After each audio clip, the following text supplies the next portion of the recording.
Hello everyone, welcome to Chanakya IAS academy Patna 69th BPSC PT crash course Abhyudaya series में medieval history में आज हम again बहुत ही इंपॉर्टेंट टॉपिक को डिस्कशन करने वाले हैं। That is related with Chola empire. कि चोला एम्पायर का बिगिनिंग कैसे होता है, क्या सिस्टम ऑफ एडमिनिस्ट्रेशन रहता है, आखिर चोला एम्पायर इतना फेमस क्यों है और कौन कौन से इसके इंपॉर्टेंट किंग हैं। तो हम इस तरीके से कवर करने वाले हैं इस सेशन में चोला एम्पायर को कि बीपीएससी जो नेचर है बीपीएससी का क्वेश्चन पूछने का मिडिवल हिस्ट्री से वो आपका कवर हो सके। So let's begin the session. अब बात करते हैं फर्स्ट हम कि चोला एम्पायर का जो आप देख सकते हैं, इस मैप को आप देखें तो ये जो आपको डिमार्केशन दिख रहा होगा येलो कलर में, this is the Chola empire. यही ज्योग्राफिकल एक्सपेंशन था चोला एम्पायर का। और मोर देन 10,000 मतलब 10,000 से अधिक इंस्क्रिप्शंस है जो कि इनग्रेव किए गए थे ऑन कॉपर एंड स्टोन पे। उससे प्राइमरी सोर्स है ये बेसिकली चोला एम्पायर के बारे में बहुत सारे जो हिस्टोरिकल कह सकते हैं फैक्चुअल चीजें हैं इन इंस्क्रिप्शन से मिल सकते हैं। तो ऐसे मोर देन 10,000 इंस्क्रिप्शन शिलालेख जो हैं। अब सबसे बड़ा जो इंपॉर्टेंट है आपको उसमें एक उत्तर मेरुरु इंस्क्रिप्शन है जो कि परंतका जो चोला किंग है उनके द्वारा यह डिटेल दिया गया है लोकल सेल्फ गवर्नमेंट बॉडीज के बारे में, क्योंकि चोला एम्पायर जो सबसे अधिक फेमस है वो अपने लोकल सेल्फ गवर्नमेंट के लिए ही फेमस है, जिसका एक डिटेल्ड इंस्क्रिप्शन आपको इस उत्तर मेरुरु इंस्क्रिप्शन में आपको दिखने को मिलेगा जो कि परंतका जो चोला किंग थे उनके द्वारा यह इशू किया गया था। अब हम बात करते हैं पहले इसके फाउंडेशन के बारे में। पॉलिटिकल हिस्ट्री की अगर हम बात करते हैं तो this Chola came into prominence during 9th century AD under Vijayalaya जो कि फाउंडर थे इस चोला एम्पायर के इन साउथ इंडिया। जैसा कि जस्ट हमने मैप में देखा वही उसका ज्योग्राफिकल एक्सपेंशन था। Vijayalaya built the city of Thanjavur, और यही जो फाउंडर थे वही उन्होंने ही इस तंजावुर सिटी का भी फाउंडेशन किया था।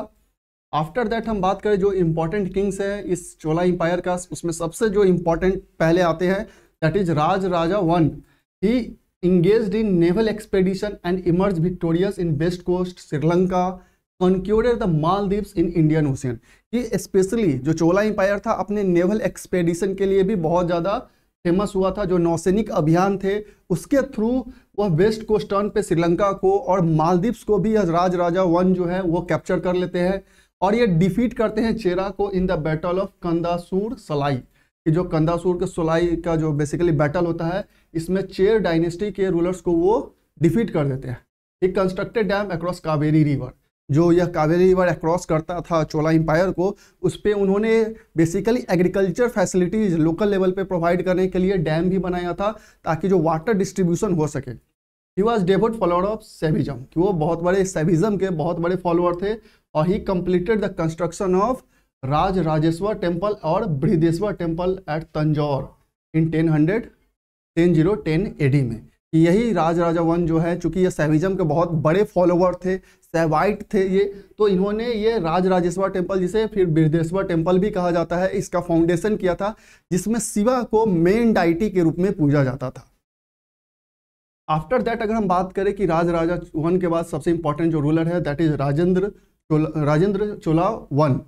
ही डिफीटेड महिपाल ऑफ बंगाल, जो महिपाल वन है पालर डायनेस्टी के रूलर, उनको इन्होंने डिफीट किया था इन Bengal.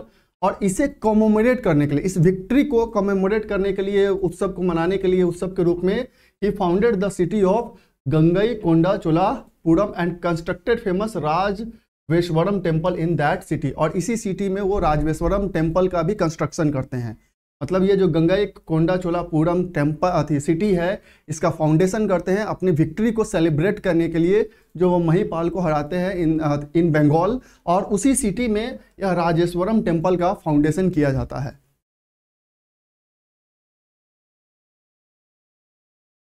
He got the title of कद्र मगोंदा, कि कद्र मगोंदा की जो उपाधि है वो खुद ऑप्ट करते हैं।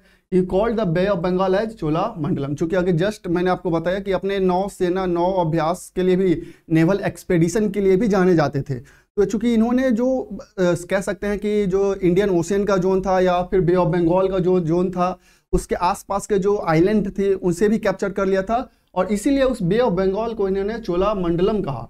ही एनेक्स द टोटल सियोलोन, पूरी श्रीलंका को इन्होंने कैप्चर कर लिया था राजेंद्र चोला ने। He established many educational institutions in his empire for he got the title of पंडित चोला। चूंकि अगेन ये शिक्षा को भी काफी ज्यादा सपोर्ट करते थे, इसके लिए उन्होंने अपने एम्पायर में मंदिर के अलावा ऐसा नहीं है कि सिर्फ ये एक्सपीडिशन कर रहे थे और मंदिर बना रहे थे, बहुत सारे एजुकेशनल इंस्टीट्यूशन भी स्टैब्लिश किए थे। दैट्स वाई ये पंडित चोला के नाम से भी जाने जाते थे, राजेंद्र चोला। तो क्वेश्चन आपसे ऐसा भी पूछ सकता है बीपीएससी की चोला इंपायर के किस राजा को पंडित चोला कहा जाता था, तो आपको याद रखना है राजेंद्र चोला 1। उसके बाद जो इंपॉर्टेंट किंग है वो है आपको Kulothunga Chola 1। He abolished many taxes and got the title of Tungam Tavitra. क्योंकि यह अपने इंपायर में, जो चोला इंपायर था उसमें बहुत सारे टाइप्स के जो टैक्सेस थे उसे वो एबॉलिश कर देते हैं ताकि ईज किया जा सके, जो लोकल लेवल की जनता है उसे ईज किया जा सके टैक्सेशन देने में। इसीलिए इन्हें सुंगम तब्बिरता की उपाधि भी प्राप्त हुई थी। He sent trade embassy to China. अब चूंकि इसके ये अपना जो ट्रेड एक्सपेंशन करना चाहते थे, इनका मेन इंटेंशन यही था कि जो लोकल लेवल पे टैक्स को कम करके इंटरनेशनल ट्रेड को ही बढ़ाया जाए, इसलिए उन्होंने अपना एम्बेसी को चाइना भी सेंड किया था। और ये कंटेम्पररी थे रामानुजाचार्य के। रामानुजाचार्य के ये कंटेम्पररी माने जाते थे। तो क्वेश्चन ऐसे भी आपसे आ सकता है कि कौन से चोला जो रूलर थे वो रामानुजाचार्य के कंटेम्पररी थे, आपको ये याद रखना होगा। अब बात करते हैं चोला एडमिनिस्ट्रेशन की। तो जस्ट मैंने आपको बताया कि चोला एडमिनिस्ट्रेशन अपने लोकल सेल्फ एडमिनिस्ट्रेशन के लिए काफ़ी ज़्यादा हिस्ट्री में जाना जाता है कि लोकल लेवल पे, हालांकि भले ही अल्टीमेट कंट्रोल किंग के पास था, लेकिन जो सिस्टम ऑफ एडमिनिस्ट्रेशन था वह डिसेंट्रलाइज्ड सिस्टम था। Chola encourage local self government. The emperor और king was the top of the administration. Empire was known as Rashtriyam, कि जो इंपायर था उसे राष्ट्रियम के नाम में जाना जाता था। हायरार्की में अगर हम कहें तो किंग ही अपर था, लेकिन पावर जो था वो नीचे की ओर डिवाइडेड था। दैट्स वाई वहाँ पे लोकल जो एडमिनिस्ट्रेशन था वो काफ़ी ज़्यादा फेमस था। अब यह जो राष्ट्रम था, जिसे वो इंपायर जिसे राष्ट्रम कहा जाता था, वह राष्ट्रम डिवाइडेड होता था in 8 provinces known as mandalams govern by royal princes and each mandalam divided into valanadu and nadu. कि जो पहले राष्ट्र था उसको डिवाइड किया जाता था प्रोविंसेस में, जिसको मंडलम कहा जाता था, और हर एक मंडल में एक रॉयल प्रिंस को वहां पे अपॉइंट किया जाता था ताकि वहां पे एडमिनिस्ट्रेशन को गवर्न किया जा सके। क्योंकि प्रोविंसेस भी इतनी बड़ी होती थी कि सिर्फ एक प्रिंस से उसको हैंडल करना मुश्किल था, तो उस प्रिंस जो प्रोविंसेस होती थी उसे भी फिर से डिवाइड किया जाता था बलानाडुज एंड नाडुज में। In each nadu there were a number of autonomous village.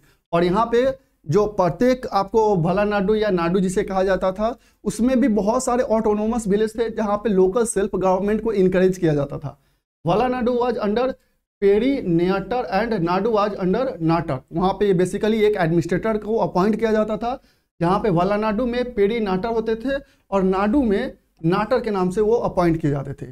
The town was known as nagaram, और टाउन को नगरम कहा जाता था। It was under the administration of a council called Nagarattar. और जो टाउन होता था बेसिकली जिसे नगर कहा जाता था, उसमें एक काउंसिल के हेल्प से उसे एडमिनिस्ट्रेशन किया जाता था जिसे नगरतार कहा जाता था। तो बेसिकली क्या था, पहले एक इंपायर था जहाँ पे किंग जो थे सबसे अपर एज में माने जाते थे। आफ्टर दैट जो इंपायर था जिसे राष्ट्रम कहा जाता था उसे 8 प्रोविंस में डिवाइड किया गया था।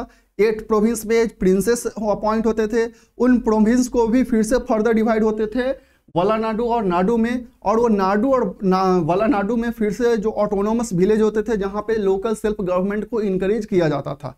तो इस प्रकार से कह सकते हैं कि हायरार्की मेंटेन होती थी इस इंपायर की।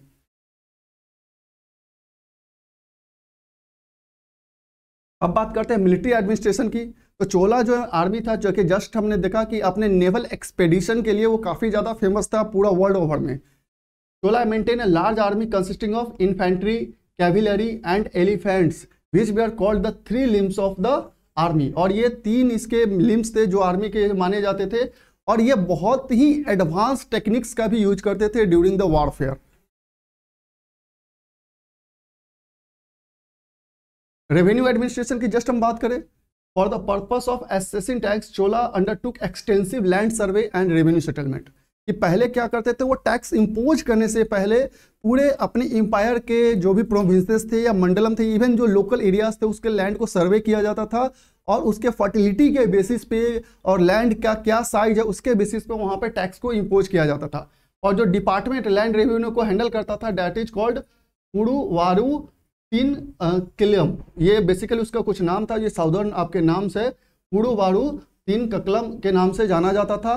Various units of land measurement like kulinama, veli, patti, padagam, etc, ये सब बेसिकली यूनिट ऑफ मेजरमेंट है जो कि चोला इंपायर में ये शब्द यूज किए जाते थे। Tax rate were fixed depending on the fertility of the soil. Just हमने डिस्कस किया कि जो टैक्स रेट था लैंड सर्वे करने के बाद फर्टिलिटी ऑफ सॉइल को मेजर किया जाता था, उसके अकॉर्डिंग ही टैक्स को इम्पोज किया जाता था। और जैसा कि बस हम डिस्कस भी किए थे कि टैक्स को थोड़ा ईज भी कर दिया गया था और इंटरनेशनल ट्रेड को प्रमोट किया जाने लगा था ताकि इंटरनेशनल ट्रेड से ज़्यादा रेवेन्यू आ सके। अब लोकल एडमिनिस्ट्रेशन की हम बात करें, जैसा जस्ट हमने डिस्कस किया कि पूरा चोला इंपायर अगर हिस्ट्री में सबसे ज़्यादा फेमस है तो लोकल सेल्फ गवर्नमेंट के लिए। There were 2 types of village at local level in the Chola empire. One type of village consisted of people from different caste and assembly which ran this type of village was called ur। एक जो पहला type का village था जिसमें different caste के लोग रहते थे और डिफरेंट कह सकते हैं एक असेंबली यहाँ पे बनता था जिसे उर के नाम से जाना जाता था। सेकेंड टाइप को जो विलेज था यहाँ पे, second type of village was called Agrahara type of village which were settled by Brahmans in which most of the land was rent free. जो दूसरा टाइप का विलेज था वह अग्रहारा कहा जाता है जिसमें बेसिकली ब्राह्मण्स ही रहते थे और वहां पे वो जो लैंड था वो रेंट फ्री था, मतलब ब्राह्मण से रेंट नहीं लिया जाता था। The assembly of this Agrahara type of village was a gathering of adult mean in the ब्राह्मण विलेज कॉल्ड सभा और महासभा। और जो वहां पे असेंबली होता था जहां पे जिसमें ब्राह्मण फैमिली के ही जो एडल्ट मेंबर होते थे वो पार्टिसिपेट करते थे, उसे सभा और महासभा कहा जाता था। The village enjoy a large measure of autonomy. यह सबसे मेजर फीचर माना जाता है चोला इंपायर का, जिसमें विलेज को ऑटोनॉमी प्रदान किया जाता था और लोकल सेल्फ गवर्नमेंट को इनकरेज किया जाता था। रिलीजन की बात करें तो जो चोला रूलर्स थे वो एरिडेंट सेवाइट थे, जैसा कि जस्ट हमने डिस्कशन किया। राजराजेश्वरा टेम्पल का इस्टेब्लिशमेंट हुआ, राजवेश्वरम टेम्पल का इस्टेब्लिशमेंट हुआ, तो ये बेसिकली सेवाइट थे। A highly evolved philosophical system called सेवा सिद्धांत was founded during this period. कि जो सेवा सिद्धांत का जो कह सकते हैं फिलॉसफी है ये इसी चोला इंपायर के दौरान यह इमर्ज होता है, क्योंकि इसके सारे जो रूलर्स थे वो बेसिकली सेवा धर्म को, सेवाइट धर्म को काफ़ी ज़्यादा फॉलो करते थे। सोसाइटी की जस्ट हम बात करते हैं, caste system was widely prevalent during Chola empire. की कास्ट सिस्टम काफ़ी ज़्यादा प्रिवेलेंट था इस चोला इंपायर के दौरान। Chola society witness a division of caste into Idangai and Valangai. ये बेसिकली ये जो भी कास्ट सिस्टम था उसे भी डिवाइड किया जाता है। इंदगई और बडगई में ये कास्ट सोसाइटी को डिवाइजन किया जाता था, सोसाइटी में ये डिवीजन था basically. Serious clashes we are started between Saivite and Vaishnavite. ये सबसे बड़ा एक कन्फ्लिक्ट कह सकते हैं कि चोला इंपायर में ये बहुत ही एक बड़ा कन्फ्लिक्ट था कि जो चोला जो भी रूलर्स थे वो एरिडेंट एकदम फॉलोअर थे सेवाइट के, उस दौरान जो वैष्णवाइट जो फॉलोअर्स थे उनके साथ ये कन्फ्लिक्ट होता था। Practice of Sati become scared. अब चूंकि यहाँ भी सती की प्रथा वो बहुत ही कह सकते हैं वो अपने प्रचलन में आ गई थी। यहाँ पे a new social evil devadasi system came into practice. और इसी दौरान एक और कह सकते हैं कि जो सामाजिक कुरीति थी, जो इविल प्रैक्टिस थी, इस देवदासी सिस्टम भी यह इमर्ज हो गया इस चोला इंपायर के दौरान। अब ब्रोंज स्कल्पचर की हम बात करते हैं कि चोला इंपायर अपने कह सकते हैं जो स्कल्पचरिंग है पेंटिंग के लिए भी काफ़ी ज़्यादा फेमस है। तो सबसे इम्पॉर्टेंट इस कह सकते हैं इंपायर का जो स्कल्पचर है वो कह सकते हैं आप नटराज का। The well known dancing figure of Shiva जो कि नटराज है was evolved and fully developed during this Chola period. और यह नटराज का स्कल्पचर इतना फेमस है कि आपको पता होना चाहिए इसी नटराज का जो यह स्कल्पचर है वह सर्न में भी इस्टेब्लिश है, जो कि एक बहुत बड़ा पार्टिकल फिजिक्स लेबोरेटरी है। तो ये था हमारा चोला इंपायर से रिलेटेड सेशन, जिसमें हमने इस तरीके से कवर किया जो कि फैक्चुअली आपको अगर क्वेश्चन उससे आता है तो वो इजीली कवर हो जाएगा। सो आप प्लीज़ कमेंट में हमें बताएं कि हमारा यह सेशन आपको कैसा लग रहा है और ज़्यादा से ज़्यादा शेयर करें, लाइक करें और चैनल को सब्सक्राइब करना ना भूलें। So that's all for today, thank you.